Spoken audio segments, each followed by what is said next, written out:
Welcome to Chakrapani classes 2.0. ഇന്ന് നമ്മൾ മലയാളത്തിന്റെ ഒരു ക്ലാസ് ആണ് നോക്കുന്നത്. മുമ്പത്തെ പോലെ തന്നെ മുൻവർഷ ചോദ്യങ്ങളാണ് നോക്കാൻ പോകുന്നത്. ഒന്നാമത്തെ ചോദ്യത്തിലോട്ട് പോകാം. ഒന്നാമത്തെ ചോദ്യം ഇതാണ്. പദശുദ്ധിയിൽ നിന്നുള്ള ചോദ്യമാണ് തന്നിരിക്കുന്നത്. അധരപുടം എന്ന വാക്കാണ് എഴുതിയിരിക്കുന്നത്. ഏതാണ് ഇതിൽ ശരിയായിട്ടുള്ളത്? അധരപുടം. എന്താണ് അധരപുടം എന്ന വാക്കിന്റെ അർത്ഥം? ചുണ്ട് എന്നതാണ്. അധരപുടം എന്നാൽ ചുണ്ട് എന്നതാണ്. അപ്പൊ അധരപുടം എന്ന വാക്ക് ഇതിൽ ഏതാണ് ശരിയായിട്ട് തന്നിരിക്കുന്നതെന്നാണ് കണ്ടെത്താനുള്ളത്. അപ്പൊ നമുക്ക് ഉത്തരം നോക്കാം. ഉത്തരം സി ആണ്. അധരപുടം. നാ തിരിച്ചിടുന്ന ദായാണ് അധരപുടത്തിന് വരേണ്ടത്. അപ്പൊ ചുണ്ട് എന്ന അർത്ഥം വരുന്ന പദമാണ് അധരപുടം. എഴുതേണ്ടത് ശരിയായിട്ട് ഇങ്ങനെയാണ്. നാ തിരിച്ചിടുന്ന ദായാണ് വരുന്നത്. ഇനി ചുണ്ടിന്റെ മറ്റ് പദങ്ങൾ ഏതൊക്കെയാണ്? ഓഷ്ടം. ഓഷ്ടം എന്ന് പറഞ്ഞാൽ എന്താണ്? ചുണ്ടാണ്. ഓഷ്ടം. നമ്മൾ ഓഷ്ട്യ സ്വരങ്ങൾ എന്ന് പറയാറുണ്ട്. ഓഷ്ടം എന്ന് പറയുന്നത് ചുണ്ടാണ്. അതേപോലെ അധരപുടം എന്ന് പറയുന്നത് എന്താണ്? ചുണ്ടാണ്. അപ്പൊ പദശുദ്ധിയിൽ നിന്നുള്ള ഒരു ക്വസ്റ്റ്യൻ ആണ് നമ്മൾ ആദ്യമായിട്ട് നോക്കുന്നത്. അപ്പൊ ഞാൻ കുറച്ച് പദങ്ങൾ എഴുതിയിട്ടിട്ടുണ്ട്. ഇതിൽ ഏതാണ് ശരിയായിട്ടുള്ള രൂപം എന്ന് കണ്ടെത്താം. അപ്പൊ ഒന്നാമത്തേത് നിഗൂഢത. നിഗൂഢത എന്ന വാക്കാണ് ആദ്യം എഴുതിയിരിക്കുന്നത്. രണ്ടെണ്ണം എഴുതിയിട്ടുണ്ട്. ഇതിൽ ഒരെണ്ണം ശരിരൂപമാണ്. ഇതിൽ ഏതാണ് ശരിരൂപം? നിഗൂഢത. ഉത്തരം ബി ആണ്. രണ്ടാമത് തന്നിരിക്കുന്നതാണ് ശരി. നിഗൂഢത. ഇതാണ് നിഗൂഢം എന്ന വാക്കിന്റെ അർത്ഥം. രഹസ്യം എന്നാണ്. നിഗൂഢം, രഹസ്യം. അപ്പൊ നിഗൂഢത എന്നത് ശരിയായിട്ട് എഴുതേണ്ടത് എന്താണ്? ചുരുപ്പുള്ള ഡായാണ് വരേണ്ടത്. അടുത്ത രണ്ടാമത്തെ പദം സ്നിഗ്ധം എന്നാണ്. സ്നിഗ്ധം. സ്നിഗ്ധം എന്നാൽ വാക്കിന്റെ അർത്ഥം എന്താണ്? സ്നേഹമയം, സ്നേഹമുള്ള അല്ലെങ്കിൽ മിനുസമുള്ള എന്നൊക്കെയാണ് സ്നിഗ്ധം എന്ന വാക്കിന്റെ അർത്ഥം. ഇത് ശരിയായിട്ട് എഴുതിയിരിക്കുന്നത് ഏതാണ്? സ്നിഗ്ധം എന്ന് പറയുന്നത് അത് രണ്ടാമത്തേതാണ് ശരിയായിട്ടുള്ളത്. സ്നിഗ്ധം. അടുത്ത മൂന്നാമത്തെ വാക്ക് ഐച്ഛികം. നമുക്ക് അറിയാവുന്നതാണ്, എപ്പോഴും PSC ചോദിക്കുന്നതാണ്. ഐച്ഛികം. ഐച്ഛികം എന്ന വാക്ക് ഇതിൽ ഏതാണ് ശരിയായിട്ടുള്ളതെന്ന് അറിയാം. ഏതാണ്? അതും രണ്ടാമത്തേതാണ്. രണ്ട് ച വരണം. ഐച്ഛികം. ഐച്ഛികം എന്ന വാക്കിന്റെ അർത്ഥം എന്താണ്? ആഗ്രഹത്തിനൊത്ത എന്നതാണ് അർത്ഥം. ഐച്ഛികം എന്നാൽ ആഗ്രഹത്തിനൊത്ത. നമ്മൾ എന്താണ് ഐച്ഛിക വിഷയമായി തിരഞ്ഞെടുത്തു, മലയാളം ഐച്ഛിക വിഷയമായി തിരഞ്ഞെടുത്തു എന്നൊക്കെ പറയാറുണ്ട്. അപ്പൊ ഐച്ഛികം എന്ന് പറയുന്നത് ആഗ്രഹത്തിനൊത്ത എന്നതാണ്. അടുത്തെന്താണ്? അസ്തപ്രജ്ഞൻ. അസ്തപ്രജ്ഞൻ. എന്താണ് അസ്തപ്രജ്ഞൻ എന്ന വാക്കിന്റെ അർത്ഥം എന്ന് പറയുന്നത്? ബുദ്ധിയില്ലാത്ത എന്നതാണ് അർത്ഥം. അപ്പോൾ അസ്തപ്രജ്ഞൻ എന്ന് പറയുന്നത് ഇതിൽ ശരി രൂപം എന്ന് പറയുന്നത് എ ആണ്. ആദ്യം തന്നിരിക്കുന്നതാണ് അസ്തപ്രജ്ഞൻ. തായാണ് വരേണ്ടത്. അസ്തപ്രജ്ഞൻ. അടുത്തത് നിശബ്ദത. നിശബ്ദത. ഇതിൽ ശരീരൂപം രണ്ട് ഷ വരുന്നതാണ്. ആദ്യം എഴുതിയിരിക്കുന്നതാണ് നിശബ്ദത. അടുത്തത് ഐക്യമത്യം, ഐകമത്യം. ഐക്യമത്യം, ഐകമത്യം. ഇതിൽ ഏതാണ് ശരിയായിട്ടുള്ളത്? ഐകമത്യമാണ്. ഐകമത്യം. ഐകമത്യം മഹാബലം എന്നാണ് പറയാറ്. അപ്പം ഐകമത്യമാണ് ശരിയായിട്ടുള്ളത്. അടുത്തത് പ്രഗത്ഭൻ. പ്രഗത്ഭൻ എന്നെഴുതേണ്ടത് എങ്ങനെയാണ്? അത് രണ്ടാമത് എഴുതിയിരിക്കുന്നതാണ്. ലായാണ് വരേണ്ടത്. പ്രഗത്ഭൻ. പ്രാഗൽഭ്യം എന്നെഴുതുമ്പോഴും എന്താണ്? ലായാണ് വരേണ്ടത്. പ്രാഗൽഭ്യം. നമ്മൾ ഒന്നാമത്തെ ചോദ്യം എന്താണ്? പദശുദ്ധി ചോദ്യമാണ് നോക്കിയത്. ആദ്യത്തെ ചോദ്യം അധരപുടം എന്ന വാക്ക് എങ്ങനെയാണ് ശരിയായിട്ട് എഴുതേണ്ടതെന്നാണ് നമ്മൾ എഴുതി കാണിച്ചിട്ടുണ്ടായിരുന്നു. ശരി, നമുക്ക് അടുത്തത് രണ്ടാമത്തെ ചോദ്യത്തിലോട്ട് പോവാം. രണ്ടാമത്തെ ചോദ്യം ഇതാണ്. സന്ധിയാണ് തന്നിരിക്കുന്നത്. പിരിച്ചെഴുതുക. പിരിച്ചെഴുതാനാണ്. ഏത് പദമാണ്? കേട്ടു. കേട്ടു എന്ന പദം പിരിച്ചെഴുതാനാണ് തന്നിരിക്കുന്നത്. എങ്ങനെയാണ് കേട്ടു എന്ന പദം പിരിച്ചെഴുതേണ്ടത്? കേൾ പ്ലസ് തു ആണ്. കേൾ പ്ലസ് തു. കേൾ പ്ലസ് തു ആണ് കേട്ടു എന്ന് പിരിച്ചെഴുതേണ്ടത്. അപ്പൊ ഇതെന്താ? എന്ത് സന്ധിയാണ്? ഇത് ആദേശ സന്ധിയാണ്. ആദേശം. കേട്ടു എന്ന പദം പിരിച്ചെഴുതേണ്ടത് കേൾ പ്ലസ് തു എന്നാണ്. ഇത് ഏത് സന്ധിയാണ് എന്ന് ചോദിച്ചാൽ ആദേശ സന്ധിയാണ്. ഇനി എങ്ങനെയാണ് ഇത് ആദേശ സന്ധിയായിട്ട് മാറിയതെന്ന് നോക്കാം. നമ്മൾ ആദ്യം കേൾ പ്ലസ് തു എന്ന് എഴുതിയല്ലേ. ഇവിടെ ഇള്ളെന്ന് പറയുന്നത് ഏതിന്റെ ചില്ലക്ഷരമാണ്? ഏത് അക്ഷരത്തിന്റെ ചില്ലക്ഷരമാണ്?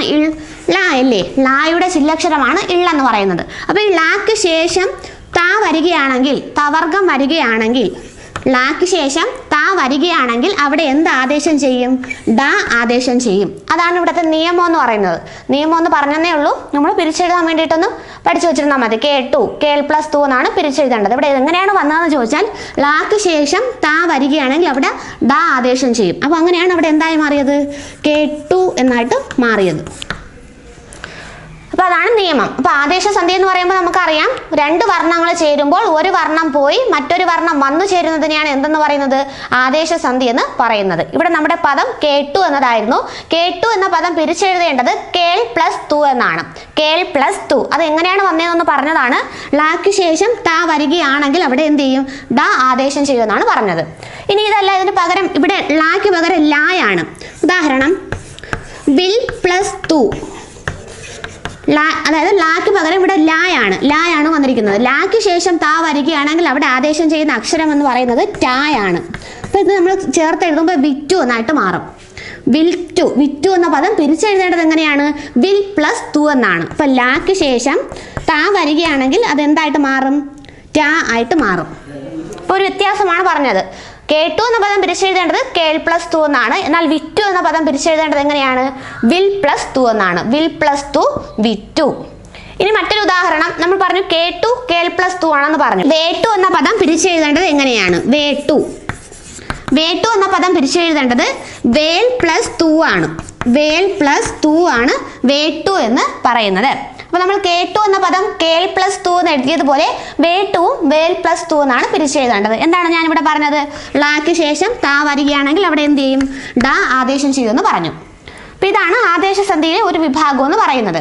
അപ്പോൾ എന്നാൽ കണ്ടു എന്ന പദം എങ്ങനെയാണ് പിരിച്ചെഴുതേണ്ടത്? കണ്ടു എന്ന പദം കണ്ടു കൺ പ്ലസ് തു ആണ് എന്ത്? കണ്ടു എന്ന് പിരിച്ചെഴുതേണ്ടത്. കൺ പ്ലസ് തു കണ്ടു. അപ്പം നമ്മൾ പറഞ്ഞു ആദേശസന്ധിയാണ് പറയുന്നത്. ഒരു വർണ്ണം പോയി മറ്റൊരു വർണ്ണം വന്നു ചേരുന്നതാണ് ഏതെന്ന് പറഞ്ഞു? ആദേശസന്ധി എന്ന് പറഞ്ഞു. അപ്പോൾ ഇവിടെ കണ്ടു എന്ന പദം പിരിച്ചെഴുതേണ്ടത് കൺ പ്ലസ് തു എന്നാണ്. ഇവിടെ എന്ത് പദമാണ് വന്നു ചേർന്നത്?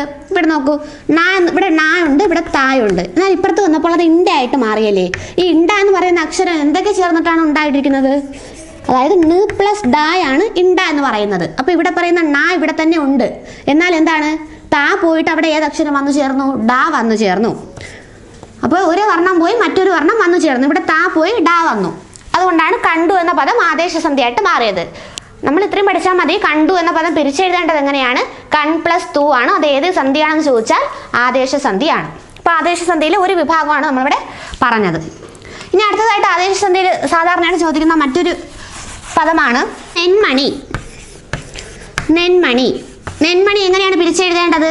നെൽ പ്ലസ് മണിയാണ് നെന്മണി. നെൽ പ്ലസ് മണി നെന്മണി. ഇതും നമ്മൾ പറഞ്ഞു എന്താണ്? ആദേശസന്ധിയാണെന്ന് പറഞ്ഞു. എങ്ങനെയാണ് ഇത് ആദേശമായിട്ട് മാറിയത്? നെൽ പ്ലസ് മണി നെന്മണിയായിട്ട് മാറിയത് എങ്ങനെയാണ്? ഇവിടെ നെൽ എന്ന് പറയുമ്പോൾ ലാ ഉണ്ട്. ഇവിടെ എന്താണ്? ഇപ്പുറത്ത് വന്നപ്പോൾ ലാ കാണുന്നില്ല. പകരം ഏത് അക്ഷരമാണ് ഇവിടെ വന്നിരിക്കുന്നത്? നായാണ് അല്ലേ? അപ്പോൾ എന്താ ചെയ്തു? ലാ പോയി നാ വന്നു. അപ്പൊ നെന്മണി എന്ന പദം പിരിച്ചെഴുതേണ്ടത് നെൽ പ്ലസ് മണി എന്നാണ്. ഇനി മറ്റൊരു ഉദാഹരണം പറയാം. കണ്ണീർ എന്ന പദം എങ്ങനെയാണ് പിരിച്ചെഴുതേണ്ടത്? കൺ പ്ലസ് നീറാണ് കണ്ണീർ. കൺ പ്ലസ് നീർ കണ്ണീർ. ഇവിടെ എന്താണ് സംഭവിച്ചത്? കൺ പ്ലസ് നീറിലെ കണ്ണീർ, അതിലെ നാ പോയി ഇവിടെ എന്ത് വന്നു? വീണ്ടും നാ വന്നു. ഒരക്ഷരം പോയി മറ്റൊരക്ഷരം വന്നു ചേർന്നു. അപ്പൊ കണ്ണീർ പിരിച്ചെഴുതേണ്ടത് കൺ പ്ലസ് നീർ എന്നാണ്. അപ്പോൾ ഇതാണ് ആദേശസന്ധിയിൽ വരുന്ന മറ്റൊരു വിഭാഗം എന്ന് പറയുന്നത്. ഇനി നമുക്ക് അടുത്തത് നോക്കാം. അടുത്തത് തിരുമുൽ കാഴ്ച എന്ന പദം എങ്ങനെ പിരിച്ചെഴുതാം? തിരുമുൽ കാഴ്ച എന്ന പദം പിരിച്ചെഴുതേണ്ടത് എങ്ങനെയാണ്? തിരുമുൻ പ്ലസ് കാഴ്ച എന്നാണ്. തിരുമുൻ പ്ലസ് കാഴ്ച. തിരുമുൽ കാഴ്ച എന്ന പദം പിരിച്ചെഴുതേണ്ടത് തിരുമുൻ പ്ലസ് കാഴ്ച എന്നതാണ്. ഇവിടെ എന്താണ്? ഇവിടെ മുൻ എന്ന പദം ചേർത്ത് എഴുതുമ്പോൾ മുൽ എന്നായി മാറും. അതായത് ഇൽ വരും. ഇവിടെ എന്താണ്? ഇൻ വരികയാണെങ്കിൽ അല്ലെങ്കിൽ നഗാരം വരികയാണെങ്കിൽ ഇവിടെ എന്തായി മാറും? ലകാരമായിട്ട് മാറും. ഒരു വർണ്ണം പോയി മറ്റൊരു വർണ്ണം വന്നു ചേർന്നു. ഇവിടെ നിയമമായിട്ട് പറയുകയാണെങ്കിൽ ഈ മുൻ, പൊൻ, പിൻ 3 വാക്കുകളുണ്ട്. മുൻ, പിൻ, പൊൻ. മുൻ, പിൻ, പൊൻ എന്നിവയ്ക്ക് ശേഷം ഏതാണ്? ഖര അക്ഷരങ്ങൾ വരികയാണെങ്കിൽ, ഖര അക്ഷരങ്ങൾ എന്ന് പറയുന്നത് ഏതാണ്? നമുക്കറിയാം, വ്യഞ്ജനങ്ങളെ നമ്മൾ 5 ആയിട്ട് തരംതിരിക്കും. ഖരം, അധിഖരം, മൃദു, ഘോഷം, അനുനാസികം. അതിൽ ഖര അക്ഷരങ്ങൾ എന്ന് പറയുമ്പോൾ കജട തപ, അവയാണ് ഖര അക്ഷരങ്ങൾ എന്ന് പറയുന്നത്. കജട തപ നമ്മൾ കാക്ക കാക്ക ങ, ബാക്കി ചാച്ച ചാച്ചന അതേപോലെ എഴുതുന്നത് പോലെ താഴോട്ട് വിഭജിക്കുന്നതാണ് ഈ പറഞ്ഞ ഖരം, അധിഖരം, മൃദു, ഘോഷം, അനുനാസികം. അതിൽ കജട തപ എന്ന് പറയുന്നതാണ് ഏതെന്ന് പറയുന്നത്? ഖര അക്ഷരങ്ങൾ എന്ന് പറയുന്നത്. അപ്പൊ ഈ മുൻ, പിൻ, പൊൻ എന്നിവയ്ക്ക് ശേഷം ഖര അക്ഷരങ്ങൾ വരികയാണെങ്കിൽ, ഖര അക്ഷരം എന്ന് പറഞ്ഞപ്പോൾ ഞാൻ പറഞ്ഞു എന്തൊക്കെയാണ്? ക, ച, ഡ, ത, പ. ഇവിടെ വന്നിരിക്കുന്നത് ഏതാണ്? മുന്നിന് ശേഷം വന്നിരിക്കുന്നത് കായാണ്. അതൊരു ഖര അക്ഷരമാണ്. അപ്പൊ ഈ മുന്നിന് ശേഷം വന്നിരിക്കുന്ന ഒരു ഖര അക്ഷരം ആയതുകൊണ്ട് തന്നെ അത് എന്തായിട്ട് മാറുമെന്ന് പറഞ്ഞു? അവിടെ ലകാരം ആദേശം ചെയ്യുമെന്ന് പറഞ്ഞു. അതാണ് ഇവിടുത്തെ നിയമം എന്ന് പറയുന്നത്. അപ്പൊ നിയമം ഒന്ന് പറഞ്ഞതേ ഉള്ളൂ. തിരുമുൽ കാഴ്ച എന്ന പദം പിരിച്ചെഴുതേണ്ടത് തിരുമുൻ പ്ലസ് കാഴ്ച എന്നാണ്. അപ്പൊ അതിന്റെ നിയമം ഒന്നുകൂടി പറയാം. മുൻ, പിൻ, പൊൻ എന്നിവയ്ക്ക് ശേഷം ഈ പറഞ്ഞ ഖര അക്ഷരങ്ങൾ വരികയാണെങ്കിൽ അവിടെ ലകാരം ആദേശം ചെയ്യും. നമുക്ക് വേറൊരു ഉദാഹരണം നോക്കാം. പൊൻ പ്ലസ് കുടം എങ്ങനെയാണ് ചേർത്ത് എഴുതേണ്ടത്? പൊൻ പ്ലസ് കുടം, പൊൻ പ്ലസ് കുടം ഇവിടെ ചേർത്ത് എഴുതേണ്ടത് എങ്ങനെയാണ്? ഞാൻ പറഞ്ഞു ഇവിടെ എന്താണ് പറഞ്ഞ വാക്കുകളിൽ പൊന്നെന്ന് വാക്കുണ്ട്. അപ്പൊ പൊന്നിന് ശേഷം വന്നിരിക്കുന്നത് ഒരു ഖര അക്ഷരമാണ്. അപ്പൊ അത് വരികയാണെങ്കിൽ ഇവിടെ എന്ത് ചെയ്യും? ലകാരം ആദേശം ചെയ്യും. അപ്പൊ പൊൻ പ്ലസ് കുടം ചേർത്ത് എഴുതുമ്പോൾ എങ്ങനെയാണ് വരുന്നത്? പൊൽക്കുടം, പൊൻ പ്ലസ് കുടം, പൊൽക്കുടം. ഇനി മറ്റൊരു ഉദാഹരണം, നമ്മൾ പിൻ വെച്ചിട്ടൊരു ഉദാഹരണം. പിൻ പ്ലസ് കാലം എങ്ങനെയാണ് ചേർത്ത് എഴുതേണ്ടത്? പിൻ പ്ലസ് കാലം, പിൻ പ്ലസ് കാലം, പിൻ പ്ലസ് കാലം ചേർത്ത് എഴുതുമ്പോൾ എങ്ങനെ വരും? പിൽക്കാലം, പിൻ പ്ലസ് കാലം, പിൽക്കാലം. ഇതാണ് ആദേശസന്ധിയിൽ വരുന്ന മറ്റൊരു വിഭാഗം എന്ന് പറയുന്നത്. അത് പറഞ്ഞത് എന്താണ്? മുൻ, പൊൻ, പിൻ എന്നീ 3 വാക്കുകൾക്ക് ശേഷം ഖര അക്ഷരം വരികയാണെങ്കിൽ അവിടെ എന്ത് ചെയ്യും? ലകാരം ആദേശം ചെയ്യുമെന്നാണ് പറഞ്ഞത്. ഇനി നമുക്ക് അടുത്ത മറ്റൊരു ആദേശസന്ധിയിൽ തന്നെ മറ്റൊരു വിഭാഗത്തിലോട്ട് പോകാം. വരും കാലം എങ്ങനെ പിരിച്ചെഴുതാം? വരും കാലം, വരും കാലം എന്ന പദം എങ്ങനെയാണ് പിരിച്ചെഴുതേണ്ടത്? എങ്ങനെയാണ്? വരും പ്ലസ് കാലം, വരും കാലം, വരും പ്ലസ് കാലം. ഇവിടെ എന്ത് മാറ്റമാണ് ഉണ്ടായതെന്ന് നോക്കാം. വരും പ്ലസ് കാലമാണ് വരും കാലം എന്ന് എന്താണ് നമ്മൾ ചേർത്ത് എഴുതിയത്. അപ്പോൾ വരും എന്ന് പറയുമ്പോൾ അവസാനം ഇതെന്താണ്? ഈ അംചിഹ്നത്തെ നമ്മൾ എന്താണ് പറയുന്നത്? അനുസ്വാരം എന്നാണ് പറയുന്നത് അല്ലേ? ഈ അംചിഹ്നം എന്താണ്? അനുസ്വാരമാണ്. അപ്പൊ അനുസ്വാരത്തിന് ശേഷം വന്നിരിക്കുന്നത് എന്താണ്? ഞാൻ നേരത്തെ പറഞ്ഞതുപോലെ നേരത്തെ നമ്മൾ വ്യഞ്ജനാക്ഷരങ്ങളെ എന്താണ്? ഖരം, അധിഖരം, മൃദു, ഘോഷം, അനുനാസികം എന്നിങ്ങനെയാണ് തിരിച്ചത്. ഇവിടെ പറയുന്നത് അനുസ്വാരത്തിന് ശേഷം വർഗാക്ഷരങ്ങൾ വരികയാണെങ്കിൽ, വർഗാക്ഷരങ്ങൾ എന്ന് പറഞ്ഞാൽ വേറൊന്നുമില്ല, എന്താണ്? ഈ വ്യഞ്ജനങ്ങൾ തന്നെയാണ്. കവർഗം, കവർഗം എന്ന് പറയുമ്പോൾ കാഖ ഗാഖങ്ങ, ചവർഗം, തവർഗം, ഡവർഗം, പവർഗം അങ്ങനെയൊക്കെ വരുന്നതിനെയാണ് വർഗാക്ഷരങ്ങൾ എന്ന് പറയുന്നത്. അപ്പോൾ ഇവിടെ എന്താണ് പറഞ്ഞത്? അനുസ്വാരത്തിന് ശേഷം വർഗാക്ഷരങ്ങൾ വരികയാണെങ്കിൽ അവിടെ എന്താണ് ആ വർഗാക്ഷരങ്ങളുടെ 5ാമത്തെ സ്വരം ആദേശം ചെയ്യും എന്ന് പറഞ്ഞ ഇവിടെ വേറെ ഒന്നുമില്ല. ക, ഖ, ഗ, ഖ, ങ. ഇതെന്താണ്? ഇതിനെയാണ് നമ്മൾ കവർഗം എന്ന് പറയുന്നത്. വർഗാക്ഷരം ഇതാണ് കവർഗം. അപ്പൊ ഇവിടെ ഞാൻ പറഞ്ഞത് അനുസ്വാരത്തിന് ശേഷം എന്താണ്? വർഗാക്ഷരം കവർഗം എന്ന് പറയുന്ന കാരക്ഷരം വന്നു. ആ കവർഗത്തിന്റെ 5ാമത്തെ അക്ഷരം ആദേശം ചെയ്യും. 5ാമത്തെ അക്ഷരം എന്ന് പറയുന്നത് ഏതാണ്? അനുനാസികമല്ലേ? ങ. അപ്പൊ ആ ങ ഇവിടെ ആദേശം ചെയ്യും. ഇങ്ക എന്ന പദം പിരിച്ചെഴുതേണ്ടത് എങ്ങനെയാണ്? ങ് പ്ലസ് ക എന്നാണ്. അപ്പൊ ഈ ങ എവിടെ നിന്ന് വന്നു എന്നാണ് ഞാൻ പറഞ്ഞത്. ഈ കവർഗത്തിന്റെ 5ാമത്തെ അക്ഷരം, അതായത് 5ാമത്തെ അക്ഷരം എന്ന് പറയുമ്പോൾ അനുനാസികം, അത് ഇവിടെ എന്ത് ചെയ്തു? ആദേശം ചെയ്തു. അങ്ങനെയാണ് എന്താണ്? വരും പ്ലസ് കാലം വരുംകാലമായിട്ട് മാറിയത്. അപ്പോൾ ഇത് എങ്ങനെയാണ് വന്നത് എന്ന് പറയുന്നതേ ഉള്ളൂ. നിങ്ങളിത് പിരിച്ചെഴുതാനായിട്ടും ഇത് ഏത് സന്ധിയാണെന്നും പഠിച്ചാൽ മതി. നിയമം ഓർക്കണമെന്ന് നിർബന്ധമില്ല. അപ്പോൾ ഇതിന് വേറൊരു ഉദാഹരണം പറയാം. പെരുമ്പറ, പെരുമ്പറ. പെരുമ്പറ എന്ന പദം പിരിച്ചെഴുതേണ്ടത് എങ്ങനെയാണ്? പെരും പ്ലസ് പറ എന്നാണ്. പെരും പ്ലസ് പറ. ഞാൻ നേരത്തെ പറഞ്ഞതുപോലെ ഇവിടെ എന്താണ്? അനുസ്വാരം വന്നു. അനുസ്വാരത്തിന് ശേഷം ഒരു വർഗാക്ഷരം വരികയാണ്. പവർഗത്തിൽ വർഗാക്ഷരം വരുന്നു. പ എന്ന് പറയുന്ന അക്ഷരം വരുന്നു. അപ്പൊ ഈ പായുടെ 5ാമത്തെ അക്ഷരം ഏതാണ്? പ, ഭ, ബ, ഭ, മ. ഏതാണ്? മായാണല്ലേ? അപ്പൊ ഇവിടെ എന്താണ്? ഇമ്പ എന്ന് പറയുന്ന അക്ഷരം മ പ്ലസ് പായാണ്. മ പ്ലസ് പായാണ് ഇമ്പ എന്ന് പറയുന്ന അക്ഷരമായിട്ട് മാറിയത്. അപ്പൊ എന്ത് ചെയ്തു? ഈ പറയുന്ന പവർഗത്തിന്റെ 5ാമത്തെ അക്ഷരമായ മ ആദേശം ചെയ്തു. ഇവിടെ എങ്ങനെയാണ് ഇമ്പായിട്ട് മാറിയത് എന്നുള്ള നിയമമാണ് പറഞ്ഞത്. ഇവിടെ എന്ത് ചെയ്തു? മ ആദേശം ചെയ്തു. അപ്പോൾ വരും കാലം, പെരുമ്പറ, ഇങ്ങനെ 2 വാക്കുകൾ പിരിച്ചെഴുതേണ്ടത് എങ്ങനെയാണെന്ന് കാണിച്ചത്.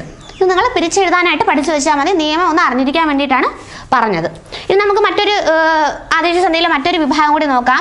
ധനവും എങ്ങനെയാണ് പിരിച്ചെഴുതേണ്ടത്? ധനവും, ധനവും എന്ന പദം പിരിച്ചെഴുതേണ്ടത് ധനം പ്ലസ് ഉം, ധനം പ്ലസ് ഉം എന്നാണ് ധനവും എന്ന പദം പിരിച്ചെഴുതേണ്ടത്. ഇനി വേറൊരു ഉദാഹരണം നോക്കാം. പീച്ചിക്ക് ചോദിച്ച ഒരു വാക്കാണ് രാജ്യത്തെ. രാജ്യത്തെ എന്ന പദം എങ്ങനെ പിരിച്ചെഴുതാം? രാജ്യത്തെ, രാജ്യത്തെ എന്ന പദം പിരിച്ചെഴുതുമ്പോൾ രാജ്യം പ്ലസ് എ എന്നാണ് വരേണ്ടത്. രാജ്യം പ്ലസ് എ. ഇത് എങ്ങനെയാണ് മാറിയെന്ന് കൂടി ഒന്ന് പറയാം. രാജ്യം എന്ന് പറയുമ്പോൾ ഞാൻ പറഞ്ഞു ഈ അംചിഹ്നത്തിന് എന്തെന്നാണ് പറയുന്നത്? അനുസ്വാരം എന്നാണ് പറയുന്നത്. അപ്പോൾ ഈ അനുസ്വാരത്തിന് ശേഷം വരുന്നത് ഒരു വിഭക്തിയാണെങ്കിൽ നമ്മൾ കഴിഞ്ഞ ക്ലാസ്സിലെ വിഭക്തികളൊക്കെ കുറിച്ച് പറഞ്ഞായിരുന്നു. അപ്പം ഈ അനുസ്വാരത്തിന് ശേഷം വരുന്നത് ഒരു വിഭക്തിയാണെങ്കിൽ അവിടെ എന്ത് ആദേശം ചെയ്യും? ഇത്ത ആദേശം ചെയ്യും എന്നാണ് പറഞ്ഞത്. ഇത്ത എന്ത് ചെയ്യും? ആദേശം ചെയ്യും. അപ്പം അനുസ്വാരത്തിന് ശേഷം ഒരു വിഭക്തിയാണ് വരുന്നതെങ്കിൽ എന്താണ്? അവിടെ ഇത്ത ആദേശം ചെയ്യും. അതാണ് ഇവിടെ രാജ്യത്തെ എന്ന പദം പിരിച്ചെഴുതുമ്പോൾ രാജ്യം പ്ലസ് എ എന്നായിട്ട് മാറിയത്. ഇപ്പോൾ കുറച്ച് ആദേശസന്ധിയിലെ പദങ്ങൾ പിരിച്ചെഴുതാനാണ് പറഞ്ഞത്. അടുത്ത മൂന്നാമത്തെ ചോദ്യം ഒറ്റപ്പദമാണ്. പഠിക്കാൻ ആഗ്രഹിക്കുന്ന ആൾ ഒറ്റപ്പദം ഏതാണ്? പഠിക്കാൻ ആഗ്രഹിക്കുന്ന ആൾ ഒറ്റപ്പദം ഏതാണ്? ഏതാണ് ഉത്തരം? പി പഠിച്ചു. പഠിക്കാൻ ആഗ്രഹിക്കുന്ന ആൾ പി പഠിച്ചു. എന്നാൽ പഠിക്കാൻ ആഗ്രഹിക്കുന്നത് എന്താണ്? ഒറ്റപ്പദം എന്താണ്? പഠിക്കുവാനുള്ള ആഗ്രഹം ഒറ്റപ്പദം എന്താണ്? പി പഠിഷ. പി പഠിഷ. അപ്പോൾ പഠിക്കുവാനുള്ള ആഗ്രഹം പി പഠിഷയും പഠിക്കാൻ ആഗ്രഹിക്കുന്ന ആൾ പി പഠിച്ചു ആണ്. അങ്ങനെയാണെങ്കിൽ നമുക്ക് കുറച്ച് ഒറ്റപ്പദങ്ങൾ നോക്കാം. നമുക്ക് സാധാരണ അറിയാവുന്നതാണ് ജിജ്ഞാസ. ജിജ്ഞാസ എന്താണ്? ജിജ്ഞാസ എന്ന ഒറ്റപ്പദം അറിയാനുള്ള ആഗ്രഹമാണ് ജിജ്ഞാസ. അറിയാനുള്ള ആഗ്രഹം ജിജ്ഞാസ. അങ്ങനെയാണെങ്കിൽ അറിയാൻ ആഗ്രഹിക്കുന്ന ആൾ ഒറ്റപ്പദം എന്താണ്? ജിജ്ഞാസു. അപ്പൊ അറിയാനുള്ള ആഗ്രഹം ജിജ്ഞാസ, അറിയാൻ ആഗ്രഹിക്കുന്ന ആൾ ജിജ്ഞാസു. ഇനി ഭക്ഷിക്കാൻ ആഗ്രഹിക്കുന്നയാൾ എന്താണ് ഒറ്റപ്പദം? ഭക്ഷിക്കാൻ ആഗ്രഹിക്കുന്ന ആൾ ഒറ്റപ്പദം ബുഭുക്ഷു. ഭക്ഷിക്കാൻ ആഗ്രഹിക്കുന്ന ആൾ ഒറ്റപ്പദം ബുഭുക്ഷു ആണ്. എന്നാൽ മോക്ഷം ആഗ്രഹിക്കുന്ന ആൾ ഒറ്റപ്പദം എന്താണ്? മുമുക്ഷു. മോക്ഷം ആഗ്രഹിക്കുന്ന ആൾ ഒറ്റപ്പദം മുമുക്ഷു. അടുത്തത് ചെയ്യാനുള്ള ആഗ്രഹം എന്താണ് ഒറ്റപ്പദം? ചെയ്യാനുള്ള ആഗ്രഹം ചികീർഷ. ഒറ്റപ്പദം ചികീർഷ. ചെയ്യാനുള്ള ആഗ്രഹം ചികീർഷ. ഇനി നമുക്ക് മറ്റു ചില ഒറ്റപ്പദങ്ങൾ നോക്കാം. എന്താണ് അക്ഷന്തവ്യം? അക്ഷന്തവ്യം. അക്ഷന്തവ്യം ക്ഷമിക്കാൻ പറ്റാത്തത് അല്ലെങ്കിൽ ക്ഷമിക്കാനാവാത്തത് ഒറ്റപ്പദം എന്താണ്? അക്ഷന്തവ്യമാണ്. ക്ഷമിക്കാനാവാത്തത് ഒറ്റപ്പദം അക്ഷന്തവ്യം. ഇനി മറ്റൊന്നാണ് അസഹനീയം. എന്താണ് അസഹനീയം? സഹിക്കാനാവാത്തത്. സഹിക്കാനാവാത്തത് ഒറ്റപ്പദം അസഹനീയം. അപ്പൊ നമ്മൾ എന്താണ്? നമ്മുടെ ചോദ്യം എന്തായിരുന്നു? പഠിക്കാൻ ആഗ്രഹിക്കുന്ന ആൾ ഒറ്റപ്പദം ഏതാണ്? പി പഠിച്ചു ആണ്. പി പഠിച്ചു. എന്നാൽ പഠിക്കുവാനുള്ള ആഗ്രഹം പി പഠിഷ. പിന്നെ പറഞ്ഞത് അറിയുവാനുള്ള ആഗ്രഹം ജിജ്ഞാസ, അറിയുവാൻ ആഗ്രഹിക്കുന്ന ആൾ ജിജ്ഞാസു, ഭക്ഷിക്കാൻ ആഗ്രഹിക്കുന്നയാൾ ബുഭുക്ഷു. മറ്റൊന്ന് മോക്ഷം ആഗ്രഹിക്കുന്നയാൾ മുമുക്ഷു, ചെയ്യുവാനുള്ള ആഗ്രഹം ചികീർഷ. അടുത്തത് ക്ഷമിക്കാനാവാത്തത് അക്ഷന്തവ്യം, സഹിക്കാനാവാത്തത് അസഹനീയം. നാലാമത്തെ ചോദ്യം നോക്കാം. വാക്യശുദ്ധിയിലെ ഒരു ചോദ്യമാണ് തന്നിരിക്കുന്നത്. തെറ്റായ വാക്യമാണ് തന്നിരിക്കുന്നത്. ഇതെങ്ങനെയാണ് ശരിയാക്കിയിടത് നോക്കാം. ഒന്നാമത്തെ വാക്യം ഇതാണ്: കോപാകുലനായും പക്വതയില്ലാത്തവനുമായി കാണപ്പെട്ട അയാളിൽ വന്ന മാറ്റം ശ്രദ്ധേയമായിരുന്നു. കോപാകുലനായും പക്വതയില്ലാത്തവനുമായി കാണപ്പെട്ട അയാളിൽ വന്ന മാറ്റം ശ്രദ്ധേയമായിരുന്നു. അപ്പൊ ഇവിടെ എന്താണ്? ഈ വാക്യം തെറ്റായ വാക്യമാണ്. ഇത് എങ്ങനെയാണ് ശരിയാക്കേണ്ടതെന്നാണ് നമുക്ക് നോക്കേണ്ടത്. അപ്പൊ ഇവിടെ തെറ്റായിട്ട് വരുന്നത് എന്താണ്? എന്ന് പറയുന്ന സമുച്ചയമാണ്. അതായത് സമുച്ചയ ദോഷം എന്ന് നമ്മൾ വാക്യശുദ്ധിയിൽ പറയും. അതിൽ എന്ന് പറയുന്നത് എന്താണ്? ചേർന്ന് വരുന്നില്ല എന്ന് നോക്കാം. കോപാകുലനായും പക്വതയില്ലാത്തവനുമായി കാണപ്പെട്ട. അപ്പൊ എന്താണ്? കോപാകുലനായും പക്വതയില്ലാത്തവനുമായി. അപ്പൊ അവിടെയാണ് എന്തോ മിസ്റ്റേക്ക് വന്നിരിക്കുന്നത്. അപ്പൊ ഇതെങ്ങനെയാണ് ശരിയാക്കേണ്ടത്? കോപാകുലനും പക്വതയില്ലാത്തവനുമായി കാണപ്പെട്ട അയാളിൽ വന്ന മാറ്റം ശ്രദ്ധേയമായിരുന്നു എന്നാണ് ശരിയാക്കേണ്ടത്. അപ്പൊ ഇവിടെ എന്താണ്? കോപാകുലനും എന്നാക്കണം. കോപാകുലനും. ഒരു വാക്യത്തിൽ രണ്ട് സ്ഥലങ്ങളിൽ സമുച്ചയം വരികയാണെങ്കിൽ അത് രണ്ടും ഒരുപോലെ ആയിരിക്കണം. അപ്പൊ കോപാകുലനും പക്വതയില്ലാത്തവനുമായി കാണപ്പെട്ട അയാളിൽ വന്ന മാറ്റം ശ്രദ്ധേയമായിരുന്നു. ഇങ്ങനെയാണ് ഈ വാക്യം ശരിയാക്കേണ്ടത്. ഇനി രണ്ടാമത്തെ വാക്യം നോക്കാം. ഞാൻ അവിടെ പോകുമെന്നും അയാളെ കാണാമെന്നും പറഞ്ഞു. അതും തെറ്റായ വാക്യമാണ്. ഈ സമുച്ചയം ശരിയാവുന്നില്ല. ഞാൻ അവിടെ പോകുമെന്നും അയാളെ കാണാമെന്നും പറഞ്ഞു. ഇവിടെ പോകുമെന്നും ഇവിടെ കാണാമെന്നും ആണ് വന്നിരിക്കുന്നത്. ഇതെങ്ങനെയാണ് ശരിയാക്കേണ്ടത്? ഞാൻ അവിടെ പോകാമെന്നും അയാളെ കാണാമെന്നും പറഞ്ഞു. അപ്പൊ ഇവിടെ തിരുത്തേണ്ടത് പോകാമെന്നും. അപ്പൊ എന്താണ്? ഞാൻ അവിടെ പോകാമെന്നും അയാളെ കാണാമെന്നും പറഞ്ഞു എന്നാണ് രണ്ടാമത്തെ വാക്യം തിരുത്തേണ്ടത്. അടുത്ത മൂന്നാമത്തെ വാക്യം: ബസ്സിൽ കൈയും തലയും പുറത്തിടുകയും പുകവലിക്കുകയോ ചെയ്യരുത്. ബസ്സിൽ കൈയും തലയും പുറത്തിടുകയും പുകവലിക്കുകയോ ചെയ്യരുത്. ഇവിടെ എന്താണ്? സമുച്ചയം. അതായത് നമ്മൾ പറഞ്ഞ രണ്ട് സെന്റൻസുകളിൽ കൂട്ടിച്ചേർക്കുമ്പോഴുണ്ടാകുന്ന ആ ഒരു വ്യത്യാസം കാണാം. അപ്പം എന്താണ് ബസ്സിൽ കൈയും തലയും പുറത്ത് ഇടുകയും, ഇവിടെ പുറത്ത് ഇടുകയും എന്നും പുക വലിക്കുകയോ എന്നാണ് പറഞ്ഞിരിക്കുന്നത്. അപ്പോൾ ഇതെങ്ങനെയാണ് ശരിയാക്കേണ്ടത്? ബസ്സിൽ കൈയും തലയും പുറത്തിടുകയോ, ഇവിടെ എന്ത് വരണം? പുറത്തിടുകയോ എന്നാക്കണം. ബസ്സിൽ കൈയും തലയും പുറത്തിടുകയോ പുക വലിക്കുകയോ ചെയ്യരുത്. അപ്പോൾ രണ്ട് സ്ഥലത്തും എന്തായി വന്നു? ശരിയായിട്ട് വന്നു.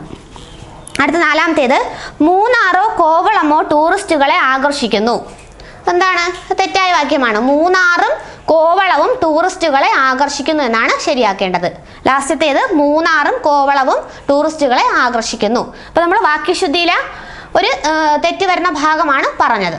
അടുത്ത അഞ്ചാമത്തെ ചോദ്യം നോക്കാം. ശൈലിയുമായി ബന്ധപ്പെട്ട ചോദ്യമാണ്. ഏടുകെട്ടുക എന്ന ശൈലിയുടെ ആശയം എന്ത്, അല്ലെങ്കിൽ അർത്ഥം എന്താണ്? ഏടുകെട്ടുക എന്താണ്? ഏടുകെട്ടുക എന്ന ശൈലിയുടെ അർത്ഥം പഠിത്തം അവസാനിപ്പിക്കുക. ഏടുകെട്ടുക എന്നാൽ പഠിത്തം അവസാനിപ്പിക്കുക എന്നതാണ്. അപ്പോൾ നമുക്ക് കുറച്ച് ശൈലികൾ നോക്കാം. ഒന്ന് ആലത്തൂർ കാക്ക. ആലത്തൂർ കാക്ക എന്ന ശൈലിയുടെ അർത്ഥം എന്താണ്? ആശിച്ച് കാലം കഴിക്കുന്നവൻ. ആലത്തൂർ കാക്ക എന്ന ശൈലിയുടെ അർത്ഥം ആശിച്ച് കാലം കഴിക്കുന്നവൻ. അടുത്തത് ഓളം നിന്നിട്ട് കടലാടുക. ഓളം നിന്നിട്ട് കടലാടുക എന്ന ശൈലിയുടെ അർത്ഥം എന്താണ്? അസാധ്യമായ കാര്യം. ഓളം നിന്നിട്ട് കടലാടുക എന്ന ശൈലിയുടെ അർത്ഥം അസാധ്യമായ കാര്യം. അടുത്ത പമ്പരം ചുറ്റുക. പമ്പരം ചുറ്റുക എന്ന് പറഞ്ഞാൽ എന്താണ്?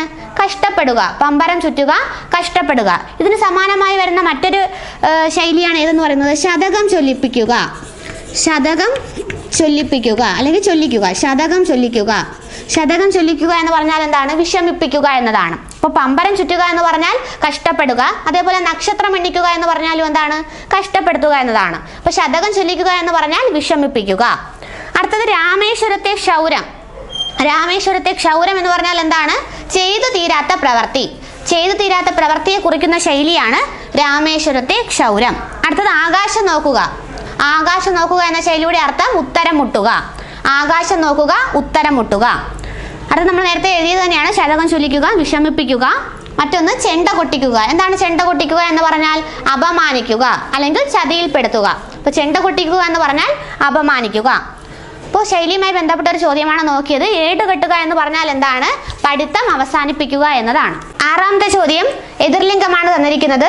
നമ്മുടെ ചോദ്യം പ്രഭു എന്ന പദത്തിന്റെ എതിർലിംഗം എന്താണ്? പ്രഭു എന്ന പദത്തിന്റെ എതിർലിംഗം എന്താണ്? എന്താണ് നമുക്കറിയാം. പ്രഭുവിന്റെ എതിർലിംഗമാണ് പ്രഭി. പ്രഭു, പ്രഭി. നമുക്ക് കുറച്ച് എതിർലിംഗം കൂടി നോക്കാം. ഘാതകൻ. ഘാതകൻ എതിർലിംഗം എന്താണ്? ഘാതകന്റെ എതിർലിംഗം ഘാതകിയാണ്. ഘാതകൻ, ഘാതകി. അപ്പോൾ ഘാതകൻ എന്ന് പറയുന്ന വാക്കിന്റെ എതിർലിംഗം ഘാതകി എന്നാണ്. എന്നാൽ അതിന് സമാനമായിട്ടുള്ള ഒരു മറ്റൊരു വാക്കാണ് കാഥികൻ.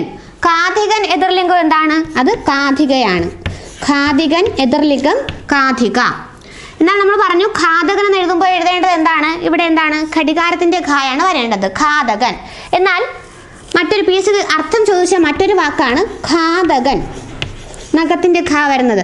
ഘാതകൻ. ഈ വാക്കിന്റെ അർത്ഥം എന്തെന്നാണ് ചോദിച്ചത്. എന്താണ്? ഭക്ഷിക്കുന്നവൻ എന്നാണ് അർത്ഥം. ഭക്ഷിക്കുന്നവൻ. എന്താണ്? ഘാതകൻ എന്ന വാക്കിന്റെ അർത്ഥം ഭക്ഷിക്കുന്നവൻ എന്നാണ്. അപ്പൊ നമ്മുടെ ഇവിടുത്തെ ചോദ്യം ഘാതകൻ എതിർലിംഗം ഘാതകി, കാഥികൻ എതിർലിംഗം കാഥിക. അടുത്തത് ബ്രാഹ്മണൻ. എന്താണ് എതിർലിംഗം? ബ്രാഹ്മണൻ, ബ്രാഹ്മണി. ബ്രാഹ്മണൻ എതിർലിംഗം ബ്രാഹ്മണി. മറ്റൊരു വാക്കാണ് തന്നിരിക്കുന്നത് യാചകൻ. യാചകൻ എതിർലിംഗം എന്താണ്? യാചകി.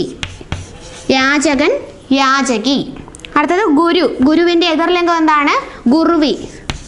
ഗുരു, ഗുർവി. അടുത്തത് പ്രസാദകൻ എതിർലിംഗം. പ്രസാദകൻ എതിർലിംഗം പ്രസാദിക. പ്രസാദകൻ, പ്രസാദിക. കവി. നമുക്കറിയാം കവി എതിർലിംഗം എന്താണ്? കവയിത്രി. കവി, കവയിത്രി. മറ്റൊന്ന് ലേഖകൻ. ലേഖകൻ എതിർലിംഗം എന്താണ്? ലേഖിക. ലേഖകൻ, ലേഖിക. അപ്പോൾ പ്രഭു എന്നതിന്റെ എതിർലിംഗം ചോദിച്ചാൽ ഏതാണ്? പ്രഭി എന്നതാണ്. ഏഴാമത്തെ ചോദ്യം പര്യായ പദം കണ്ടെത്താനാണ്. രോഹിതം എന്ന വാക്കിന്റെ പര്യായ പദം ഏത് എന്നതാണ് ചോദ്യം. രോഹിതം എന്ന വാക്കിന്റെ പര്യായ പദം ഏത്? ഓപ്ഷൻ ഇതൊക്കെയാണ്: ദേവനം, തിതീർഷു, കുങ്കുമം, ഭസ്മം. അപ്പൊ ഇതിൽ ഏതാണ് രോഹിതം എന്ന വാക്കിന്റെ അർത്ഥം, അല്ലെങ്കിൽ രോഹിതം എന്ന അർത്ഥം വരുന്ന വാക്ക് ഏതാണ്? എന്താണ് ഓപ്ഷൻസ് ഏതൊക്കെയാണ്? ദേവനം, തിതീർഷു, കുങ്കുമം, ഭസ്മം. ഇതിൽ ഏതാണ് ഉത്തരം? രോഹിതം എന്നാൽ കുങ്കുമം എന്നാണ് ഉത്തരം. കുങ്കുമം. രോഹിതം എന്നാൽ കുങ്കുമം എന്നാണ് അർത്ഥം വരുന്നത്. നമുക്ക് ബാക്കിയുള്ളതിൻ്റെ അർത്ഥം കൂടി നോക്കാം. ദേവനം എന്താണ്? ദേവനം എന്നാൽ ചൂതുകളി എന്നാണ് അർത്ഥം. ചൂതുകളി എന്താണ്? ചതുരംഗം അല്ലെങ്കിൽ പകിടകളി എന്നൊക്കെ നമ്മൾ പറയാറുണ്ട്. അപ്പൊ ദേവനം എന്ന് പറഞ്ഞാൽ ചൂതുകളി എന്നാണ്. എന്നാൽ ഈ ചൂതുകളിക്ക് പറയുന്ന മറ്റൊരു വാക്കാണ് ദ്യൂതം. ദ്യൂതം എന്ന് പറഞ്ഞാലും എന്താണ്? ചൂതുകളിയാണ്. ദ്യൂതം എന്ന് പറഞ്ഞാൽ ചൂതുകളിയാണ്. അതേപോലെ പാശകം എന്ന് പറഞ്ഞാലും ചൂതുകളിയാണ്. പാശകത്തിന്റെ യഥാർത്ഥ അർത്ഥം വരുന്നത് പകിട എന്നാണ്. അപ്പൊ പകിടകളി തന്നെയാണ് ഇത് ചൂതുകളി എന്ന് പറയുന്നത്. അപ്പൊ ദേവനം, ദ്യൂതം, പാശകം ഇതെല്ലാം ചൂതുമായിട്ട് ബന്ധപ്പെട്ട പദങ്ങളാണ്. അടുത്ത തിതീർഷു, അതൊരു ഒറ്റപ്പദമാണ്. തിതീർഷു എന്നാൽ ഒരു ഒറ്റപ്പദമാണ്. എന്താണ്? കടക്കാൻ ആഗ്രഹിക്കുന്ന ആൾ ഒറ്റപ്പദം തിതീർഷു. കടക്കാൻ ആഗ്രഹിക്കുന്ന ആൾ ഒറ്റപ്പദം തിതീർഷു, അല്ലെങ്കിൽ തരണം ചെയ്യാൻ ആഗ്രഹിക്കുന്ന ആൾ ഒറ്റപ്പദം തിതീർഷു. പിന്നെ കുങ്കുമം നമ്മൾ പറഞ്ഞു, കുങ്കുമം എന്ന അർത്ഥം വരുന്ന പദമാണ് രോഹിതം എന്ന് പറഞ്ഞു. ഭസ്മം നമുക്കറിയാം എന്താണ്? അത് ഭസ്മം എന്ന് പറയുന്ന വാക്കാണ്. അടുത്തത് അപ്പം ബാക്കി ഞാൻ കൂട്ടത്തിൽ പെടാത്തത് ഏത് എന്ന് കണ്ടെത്താൻ വേണ്ടിയിട്ട് 4 ചോദ്യങ്ങൾ എഴുതിയിട്ടുണ്ട്. ഈ പറഞ്ഞ വാക്കുകളിൽ കൂട്ടത്തിൽ പെടാത്തത് ഏത് എന്നാണ് കണ്ടെത്തേണ്ടത്. നോക്കാം. ഒന്നാമത്തേത് ദ്രുമം, തരു, പാദപം, ഉർവി. ഇതെന്താണ്? പര്യായ പദങ്ങളാണ്. എന്താണ്? ദ്രുമം, തരു, പാദപം, ഉർവി. ഇത് എന്തിന്റെ പര്യായമാണ് ഉദ്ദേശിച്ചത്? വൃക്ഷത്തിന്റെ പര്യായ പദങ്ങളാണ് തന്നിരിക്കുന്നത്. ഏതൊക്കെയാണ്? ദ്രുമം, തരു, പാദപം, ഉർവി. അപ്പൊ ഇതിൽ വൃക്ഷത്തിന്റെ പര്യായ പദമായിട്ട് വരാത്ത ഒരു പദമുണ്ട്. അത് ഏതെന്നാണ് കണ്ടെത്തേണ്ടത്. അപ്പൊ കൂട്ടത്തിൽ പെടാത്തത് ഏത് എന്നാണ് കണ്ടെത്തേണ്ടത്. ഇതിൽ ഉത്തരം ഏതാണ്? ഉർവിയാണ്. ഉർവി വൃക്ഷത്തിന്റെ പര്യായ പദം അല്ല. ഉർവി എന്ന് പറഞ്ഞാൽ എന്താണ്? ഉർവി എന്നാൽ ഭൂമി എന്നാണ് അർത്ഥം. ഉർവി ഭൂമി. ബാക്കി പറഞ്ഞ ദ്രുമം, തരു, പാദപം, വിടബി. വിടബി എന്നാൽ എന്താണ്? വൃക്ഷമാണ്. വിടബി എന്നാൽ വൃക്ഷമാണ്. അപ്പം ദ്രുമം, തരു, പാദപം, വിടബി ഇതൊക്കെ വൃക്ഷത്തിന്റെ പര്യായ പദങ്ങളാണ്. അതിൽ കൂട്ടത്തിൽ ചേരാതെ തന്നിരുന്നത് ഉർവി ആയിരുന്നു. ഉർവി എന്ന് പറഞ്ഞാൽ ഭൂമി എന്നാണ് അർത്ഥം.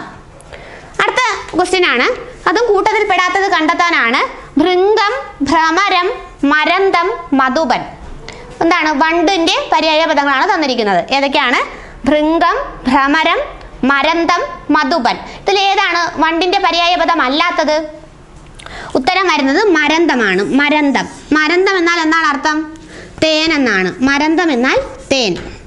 അടുത്ത മൂന്നാമത്തേത് പ്രദോഷം, ദിനാന്തം, സായാഹ്നം, നിശ. സന്ധ്യയുടെ പര്യായ പദങ്ങളാണ് തന്നിരിക്കുന്നത്. ഇതിൽ എന്താണ്? സന്ധ്യയുടെ പര്യായ പദം അല്ലാത്തത് ഏതെന്നാണ് കണ്ടെത്തേണ്ടത്. പ്രദോഷം, ദിനാന്തം, സായാഹ്നം, നിശ. ഇതിലേതാണ് ഉത്തരം വരുന്നത്? കൂട്ടത്തിൽ ചേരാത്തത് നിശയാണ്. നിശ എന്ന് പറഞ്ഞാൽ നമുക്കറിയാം എന്താണ്? രാത്രി. നിശ രാത്രി. അപ്പോൾ ബാക്കി പറഞ്ഞ എന്തൊക്കെയാണ്? പ്രദോഷം, ദിനാന്തം, സായാഹ്നം. ഇതെല്ലാം എന്തിന് ഉദാഹരണങ്ങളാണ്? ഏത് പര്യായ പദങ്ങൾക്ക് ഉദാഹരണമാണ്? സന്ധ്യയുടെ പര്യായ പദങ്ങളാണ്. അടുത്തതാണ് അംഗ്രി, ചേവടി, ചായൽ, ചരണം. എന്താണ്? പാദത്തിന്റെ പര്യായങ്ങളാണ് തന്നിരിക്കുന്നത്. പാദത്തിന്റെ പര്യായ പദങ്ങളാണ് തന്നിരിക്കുന്നത്. ഇതിൽ കൂട്ടത്തിൽ പെടാത്തത് ഏതാന്ന് നോക്കാം. അപ്പൊ ഏതൊക്കെയാണ്? അംഗ്രി, ചേവടി, ചായൽ, ചരണം. ഇതിൽ കൂട്ടത്തിൽ പെടാത്തത് ചായലാണ്. ചായൽ